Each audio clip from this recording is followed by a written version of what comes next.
First and foremost, I always want to go to anyone that I want to work with something to show. And it was really important to us before we talked to any investors on the Twitter side that we actually had people using the service at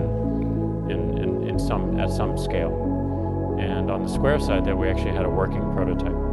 At Square we had really 7 merchants when we actually went to raise money, but we had a working prototype that people were actually using.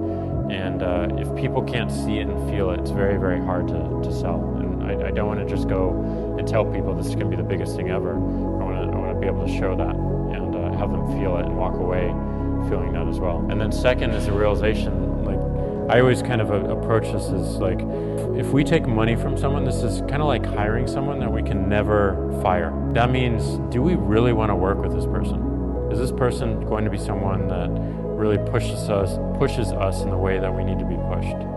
And you can tell that fairly quickly. In that first week of pitching Square, got a lot of people who said, okay, great, we don't have any questions, we'll get back to you in about 30 minutes, probably with a term sheet. And I said, I don't want a term sheet, especially if you're not asking any questions, because they asked no questions during the pitch.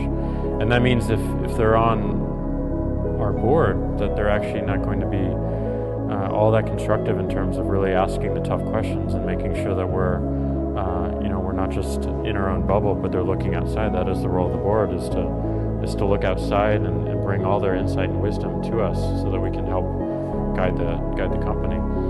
And that second week, we got a lot of tough questions, and that's what I love, because I know if I'm getting tough questions in the pitch, I'm going to get tough questions in the boardroom as well, and not just the boardroom, but every week. So I'm looking for someone who I just love working with, and I think you have to set a very, very high bar. It's not just about money or the firm, it's about the individual that you're ultimately going to work with.